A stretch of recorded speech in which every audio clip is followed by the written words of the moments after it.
Boa tarde, irmãos. Paz seja convosco. Vamos dar continuidade ao nosso estudo do livro do Apocalipse. Estamos no capítulo 4, então abra sua Bíblia, pegue seu caderno, uma folha de papel para ir anotando, os simbolismos todos que são falados neste livro. E espero que você esteja gostando. Então, curta, compartilhe, as pessoas estão comentando bastante, Estão aí falando que estão gostando muito das aulas. Olha, essas aulas aí estão andando para lugares longes, viu? Então, vamos dar continuidade. A semana passada nós falamos sobre as últimas igrejas, Onde esta carta de Apocalipse foi escrita para elas, para os pastores daquela igreja. E nós vemos aqui Pedro agora sendo levado ao céu e falamos sobre o trono de Deus. E vamos continuar falando. Apocalipse 4, verso 5. Do trono saem relâmpagos, vozes e trovões. E diante do trono ardem 7 tochas de fogo, que são os 7 Espíritos de Deus. Então, vamos lá. Relâmpagos, vozes e trovões é num sentido figurado, É uma figura conhecida já, Êxodo 19, 16, antes dos 10 mandamentos, a manifestação de poder e juízo de Deus, então se contrasta com o arco-íris falado anteriormente. A graça vem antes do juízo. Então, as 7 tochas de fogo é a luz perfeita do Espírito Santo. Lá no verso 4 do capítulo 1, fala da plenitude do Espírito Santo. Então, a Trindade junto com o povo de Deus, e é a certeza do governo de Deus sobre tudo e sobre todos. Verso 6, adiante do trono, como que mar de vidro semelhante ao cristal, e também no meio do trono e à volta do trono, 4 seres viventes cheios de olhos, por diante e por detrás.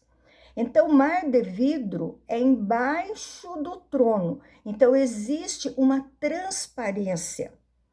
Em Êxodo 24, 3 diz: E viram o Deus de Israel, sob cujos pés havia como uma pavimentação de pedra de safira, que se parecia com o céu na sua claridade.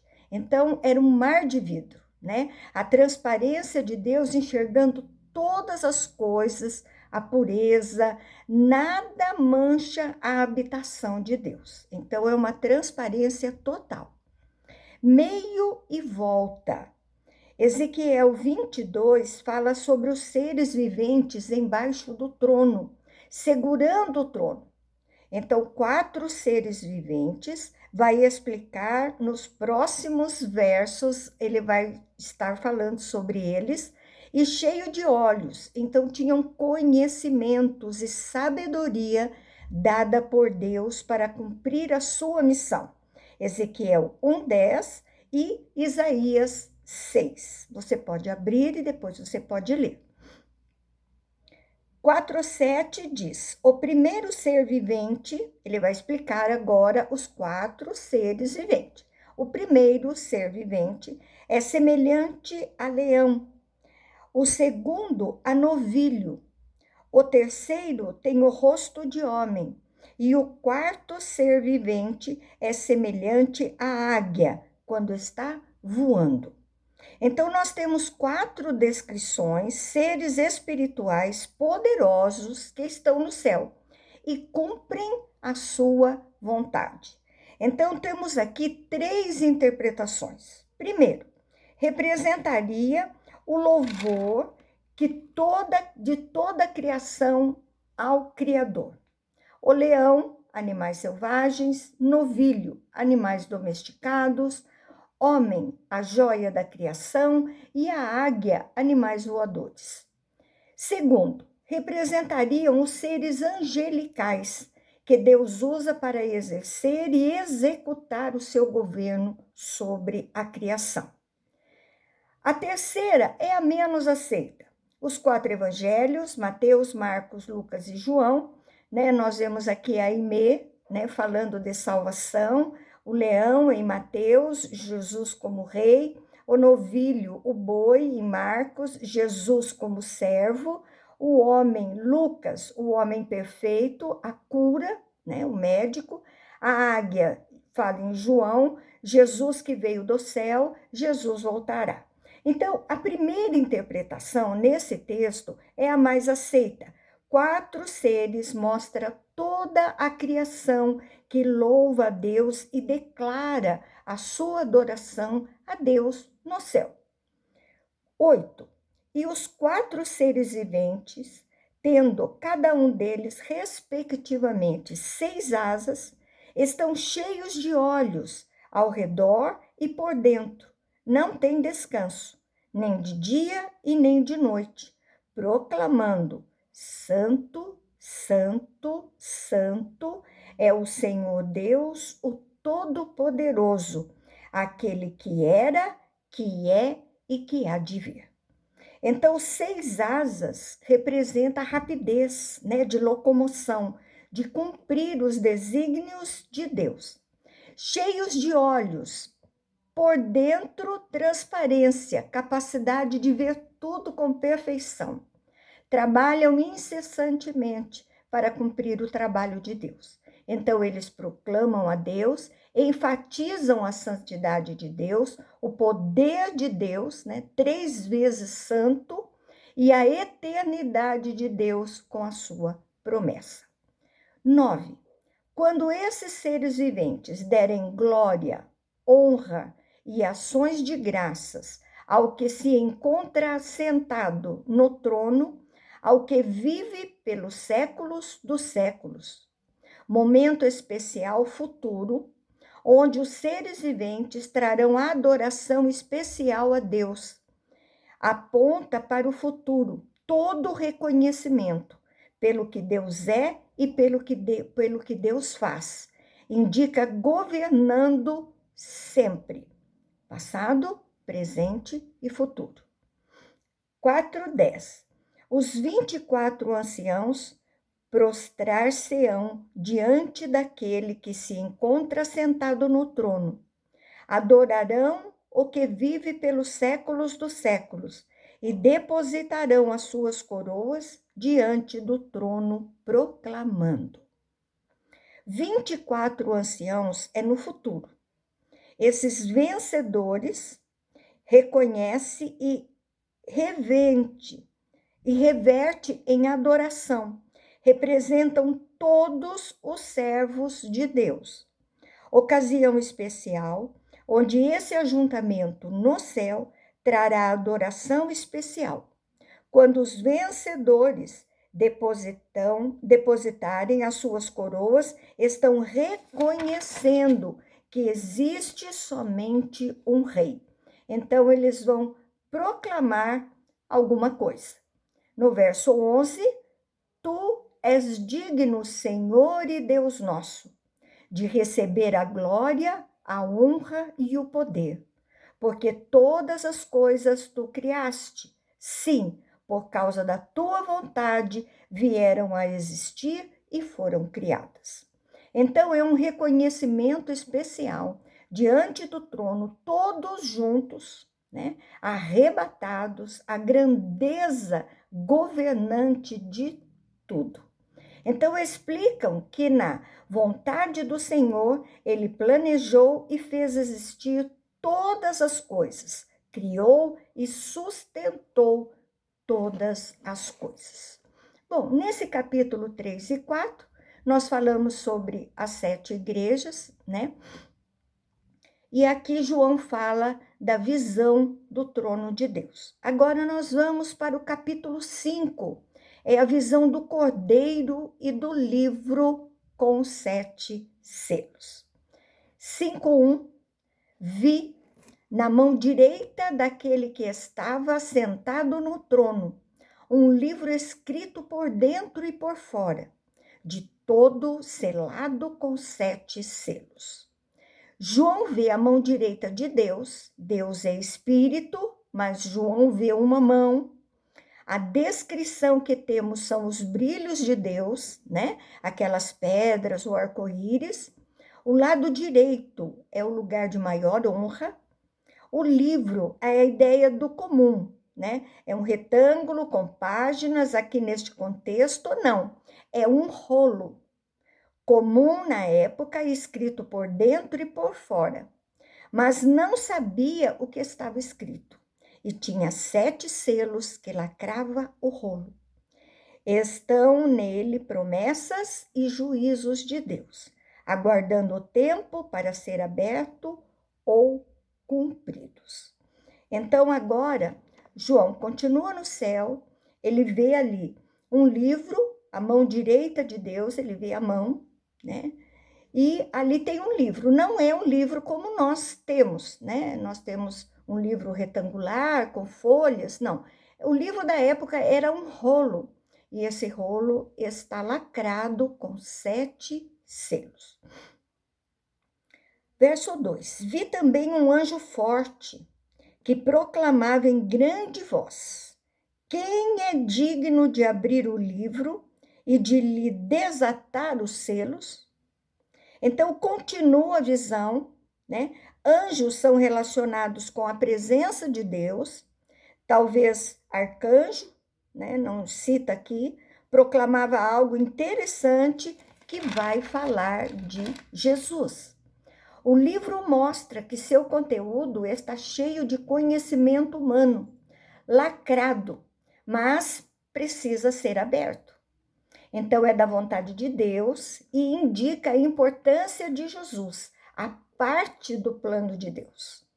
Verso 3, ora, nem no céu, nem sobre a terra, nem debaixo da terra, ninguém podia abrir o livro, nem mesmo olhar para ele. Então, alguém pode abrir esse livro? O anjo perguntou, quem? Verso 4, e eu chorava muito. Ninguém foi achado digno de abrir o livro, nem mesmo de olhar para ele. Então, causa ansiedade, uma grande ansiedade em João, porque se ninguém pode abrir o livro, como saberemos qual é a vontade de Deus? Que ali dentro está escrito a vontade, as promessas e o juízo de Deus. Verso 5, todavia, um dos anciãos me disse, não chores. Eis que o leão da tribo de Judá, a raiz de Davi, venceu para abrir o livro e os seus 7 selos. Então o choro é interrompido por um dos 24 anciãos. Jesus é introduzido nesta fala, numa posição de honra diante da visão do trono, posição mais alta colocada, ali em Gênesis 49, 9 e 10, trata de Judá, né? Um leãozinho direcionado a Jesus, o leão da tribo de Judá. A raiz de Davi está ali em Isaías 11, de 1 a 9. O profeta messiânico destaca Jesus, o Messias da descendência de Davi. Diz que venceu e a vitória de Jesus é plena e contínua até o final. Ele vence e não há mais inimigos, e faz acontecer a vontade de Deus na história e todo o plano de Deus realizado. 6, então vi no meio do trono e dos 4 seres viventes, e entre os anciãos de pé, um cordeiro, como tendo sido morto. Ele tinha 7 chifres, bem como 7 olhos, que são os 7 Espíritos de Deus, enviados por toda a terra. Todos os elementos vistos nos versos anteriores, o cordeiro, um animal com aspecto judiado, né, de sofrimento. No verso anterior, o ancião cita Jesus como leão, mas agora muda. Agora a visão é do cordeiro sofredor. Jesus sofreu, sacrificado por nossos pecados. Eis o Cordeiro de Deus, que tira o pecado do mundo. Então, a conexão com o Evangelho. Os 7 chifres, nós temos em Salmo 18:2, o Senhor é a minha rocha, a minha cidadela, o meu libertador, o meu Deus, o meu rochedo, em quem me refugio, o meu escudo, a minha força. Então, em hebraico, querem é chifre da minha salvação. E o chifre quer dizer força. No judaísmo, animais grandes, né, que tinha todo o poder e força em si mesmo. 7 olhos é a plenitude, a onisciência de Deus. Os 7 Espíritos de Deus é o Espírito Santo, lá em Apocalipse 1:4, onde nós já falamos sobre isso. No verso 7, veio, pois, e tomou o livro da mão direita daquele que estava sentado no trono. Então, o cordeiro vai até a mão direita de Deus e pega o livro. Jesus é aquele que tem os acontecimentos de todo o plano de Deus para executar no tempo correto. Verso 8. E quando tomou o livro, os 4 seres viventes e os 24 anciãos prostraram-se diante do cordeiro, tendo cada um deles uma harpa e taças de ouro, cheias de incenso, que são as orações dos santos. Então, eles entenderam o que aconteceu, eles honram Jesus, reconhecendo que creem nessa autoridade, representam os que são de Deus de fato. Então, a harpa é o cântico de adoração e ali será tocado. Taças cheias de incenso no tabernáculo, a fumaça que subia do incenso representava as orações dos santos. Então, são as orações coletadas, levadas a Deus, e não existe mediação. Santos oram e são levados as suas orações a Deus. Verso 9, e entoava um novo cântico, dizendo: digno és de tomar o livro e de abrir-lhe os selos, porque foste morto e com o teu sangue compraste para Deus os que procedem de toda tribo, língua, povo e nação. Quando o cordeiro pega o livro, gera um desejo de adoração, né? Eles estão ali renovados, em especial, né? Compostos ali depois de momentos tensos. Honra o cordeiro, que relembra a obra de Cristo em favor dos pecadores. O alcance do evangelho sobre todo tipo de pessoas. Então, toda tribo, língua, povo e nação. Então, sobre todo tipo de pessoas sobre a terra. No verso 10, e para o nosso Deus os constituíste reino e sacerdotes, e reinarão sobre a terra. A obra de Jesus neste cântico os fez participantes do seu reino. Antes éramos das trevas, mas sua obra nos tornou participantes do reino e sacerdotes, acesso pleno, sem barreiras à presença de Deus. Isaías 59:2, o pecado separa o homem de Deus, gerando a morte, mas Cristo reconecta esta proximidade. Então fala do passado que Jesus fez, no presente, alcançando com o evangelho, e no futuro, o reino onde os salvos são participantes e está em andamento até o plano de Deus se cumprir. Verso 11, vi e ouvi uma voz de muitos anjos ao redor do trono, dos seres viventes e dos anciãos, cujo número era de milhões e milhares de milhares. Então, a visão ali de João, ela continua. Eram muitos anjos ao redor do trono e uma voz, algo assim incontável. Era um cenário gigante de adoração e vem do trono para fora toda essa adoração. Verso 12, proclamando em grande voz: digno é o Cordeiro, que foi morto, de receber o poder e riqueza e sabedoria e força e honra e louvor. Então a alta voz traz um louvor a Jesus que morreu, mas 7 itens citados para o Cordeiro, né? Digno de receber. Todos ali, poder, riqueza, sabedoria, força, honra, glória e louvor, né?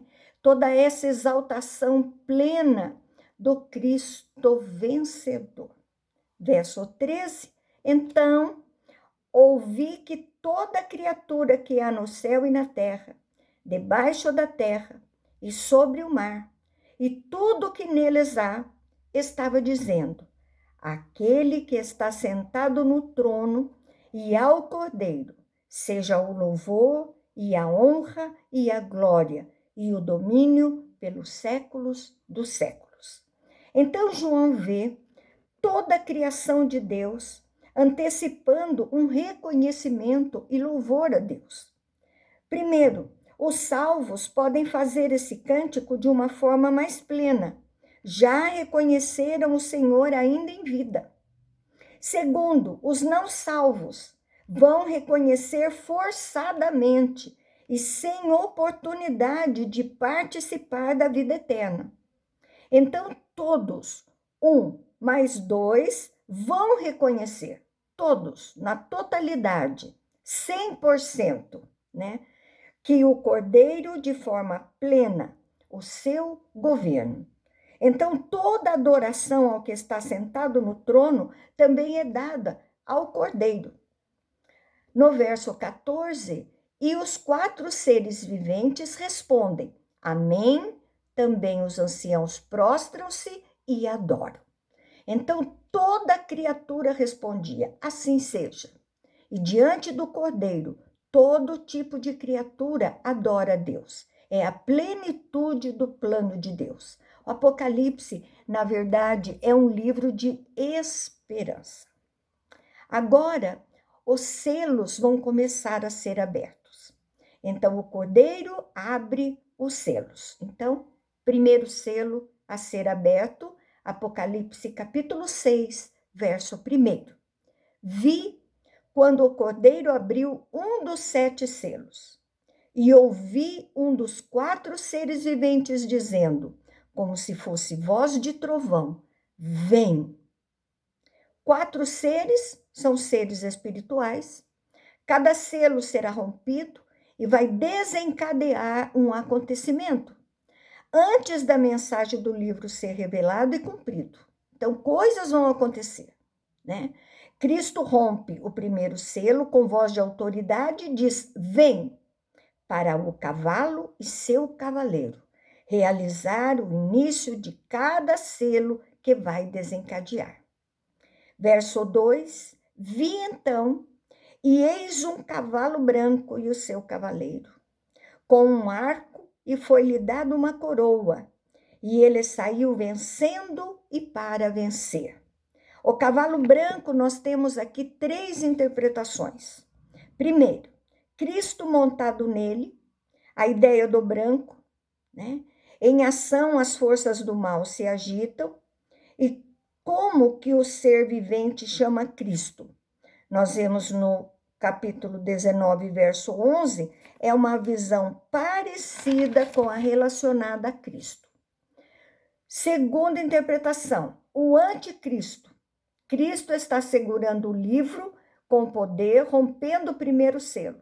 Então, o anticristo quer imitar a Cristo, né? Um arco para causar danos, e o seu desejo também é vencer e vencendo. Terceiro, o evangelho. A pregação acontece em contextos difíceis e vence todas as coisas, atirado, né, para o mundo. Qual se harmoniza melhor? A primeira interpretação indica Cristo em batalha, que vai vencer todas as batalhas, né? Ele já venceu também todas as batalhas. Agora, o Cordeiro vai abrir o segundo selo. Verso 3, e quando abriu o segundo selo, ouviu o segundo ser vivente dizendo: vem. João narra sua visão, o segundo selo, 4 seres viventes, chamará um dos cavaleiros, né? O branco sendo chamado, o segundo ser vivente diz: vem, e tem autorização para realizar. Verso 4: e saiu outro cavalo, vermelho, e ao seu cavaleiro foi-lhe dado também tirar a paz da terra, para que os homens se matassem uns aos outros. Também foi dada uma grande espada. Então, o branco é Cristo em batalha, né? E ele vai vencer.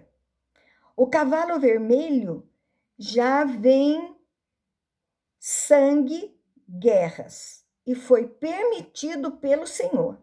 Não explica como e nem qual ocasião. Conflito entre pessoas não é específico. São situações acontecendo na história como sinal de que Jesus está voltando. O objetivo era tirar a paz na terra. A atuação maligna, com limite de Deus. Até certo ponto o diabo pode ir. E temos guerra. Os selos indicam cada vez mais o povo distante do Senhor. Então, a espada é a batalha, a guerra. Os homens rejeitaram o príncipe da paz, então haverão guerras. Agora, o cordeiro vai abrir o terceiro selo. Então, você percebe que cada selo tem uma catástrofe, alguma coisa acontecendo. No verso 5, quando abriu o terceiro selo, ouviu o terceiro ser vivente dizendo: vem. Então vi, e eis um cavalo preto, e o seu cavaleiro com uma balança na mão. Então, o rompimento do terceiro selo chama o cavaleiro dizendo: vem. O cavalo preto é a cor das trevas, o agravamento das situações do conflito entre os homens. A balança pesa alimento, então vem escassez de alimento, quer dizer, fome sobre a terra. Verso 6: e ouvi uma como que voz no meio dos 4 seres viventes, dizendo: uma medida de trigo por 1 denário, 3 medidas de cevada por 1 denário, e não danifiques o azeite e o vinho. A voz, não se sabe de quem, sai do meio dizendo: denário, diz, né? O denário era o salário de um dia, de um trabalhador, a medida de trigo era o consumo diário de um homem adulto. A escassez estava grave, sobe o preço dos alimentos, o básico era muito caro.